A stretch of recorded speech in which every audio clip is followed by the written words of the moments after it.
defibrillator. Okay, all right, so it's a very important technology these days. As you would see, the cardiovascular diseases are on the rise. Even students from the age of, let's say, 12 or 20 years are getting heart attacks and cardiac arrest. So this particular technology or this particular instrument is there to prevent such kind of thing, or to recover a person when they are facing this particular cardiac arrest or heart diseases. All right, so this news is about that new research. The new research defibrillators are used only in 1 out of 10 cardiac arrest cases. So it shows the dismal situation, right, that we are not using this particular instrument in the cases wherein we can save lives. Now for this particular thing, what are we going to study? Where we basically have to see what exactly is a defibrillator, right? That is number one. We have to see what exactly is a heart attack and what exactly is a cardiac arrest, right? What are the causes behind it? Is there a difference between these two terms? And how exactly defibrillators work in these particular situations? That is all that we are going to see in this particular discussion. Now let's have a look at what is given over here. So it's a device. This particular thing is a device that sends electric energy or shock, right, to restore the normal heartbeat of the individual, right? And why the normal heartbeat of the individual is out of place? Because of various reasons. So one of the reasons is mentioned over here is like arrhythmia, right? There are several other reasons because of which the pulse rate, the heartbeat, everything can go haywire. Right, and so now let's understand what exactly is a heart attack and what exactly is a cardiac arrest.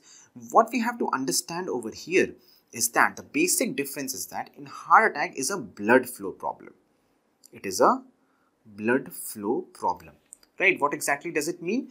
Basically, let's say if we have the heart over here, the blood which is entering or exiting this particular heart. So the heart, takes the blood, refreshes it, pumps a good amount of blood to the entire body, then again takes it, then purifies it, then again does that particular process. So heart is a pumping machine, right? It takes the blood, it gives out the blood, it takes the blood and gives out the blood.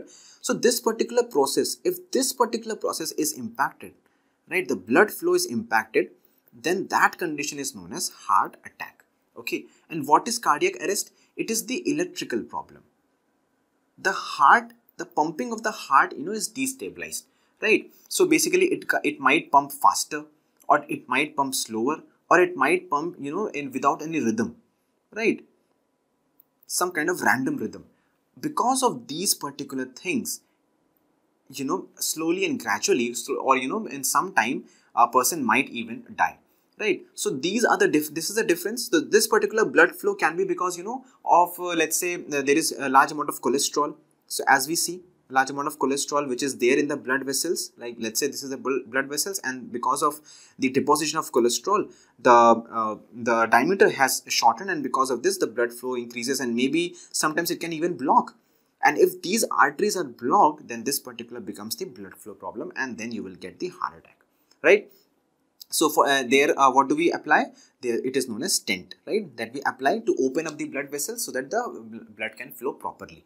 So that is there, and this particular thing is there when the pulse rate or the heart beating is at abnormal place. So why does all these things happen, and how exactly defibrillators are useful in this particular disease? So let's have a look at this. So heart disease, as we know, the causes can be, let's say, of course, the cholesterol problem. Right, for both of these things, it can be a problem. The causes would be almost very, very similar, right? But then some differences will be there. So it can be the cholesterol problem. It can be, smoking problem, drugs, right? Alcohol, all these things. So all these things, would be the common causes for both of these diseases, right? It will be even for this. But this can occur because of, let's say, some kind of a shock, in some kind of an accident, right? Right, some kind of, let's say, recreational drugs that we are taking, right?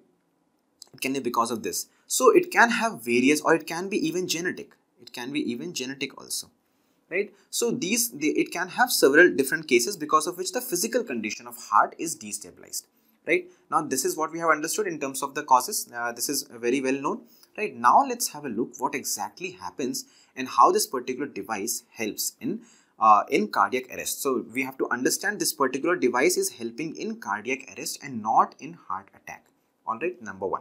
So what happens is that heart has a certain rhythm, right? It has certain rhythm. Now when this rhythm goes out of place, okay, so what defibrillator will do, it will depolarize depolarize the electric charge which is there in the heart. Okay. So what we'll do, let's say we have this particular device. It will be placed on the person, right? Let's say we have the heart over here. It will first of all understand what exactly is the rhythm or this thing of the heart. The second it will do is that it will generate electric shocks to depolarize this particular rhythm. So to just bring the heart at stop, so that the natural ability of the heart to start again at proper rhythm will take over. So it will now understand this. It will generate the electric shock. In very simple terms, we are understanding it will generate the electric shock, right? And it will depolarize it, right? Now the natural instinct or the natural capability of the heart to beat properly will take over, and the heart might again start beating at the normal rate. So this is how this particular device works. It will understand the heartbeat which is abnormal. It will develop that kind of electric shocks, that frequency or that particular amplitude or wavelength, whatever is there, and as per that it will try to depolarize. The heart will stop for a while, and then again the natural instinct of heart will take over, and because of which the rhythm will start again. So that is how this particular defibrillator works. Now there are various types of defibrillators. One is, let's say, the automated external ones. It checks the heart's rhythm and sends a shock to the heart to restore the normal rhythm. That is what we have understood, right? Then we have sends the electric shock directly to the heart, right? It is used in the open heart, open chest surgeries. Now we have the implantable cardioverter defibrillators, right? It is placed through the surgery in this chest or the stomach, right? It can work internally itself. And then we have the wearable ones, right? It can check your heart rhythm and function is wrong. It can send a shock to the heart whenever is required. So these are the various technologies that we have.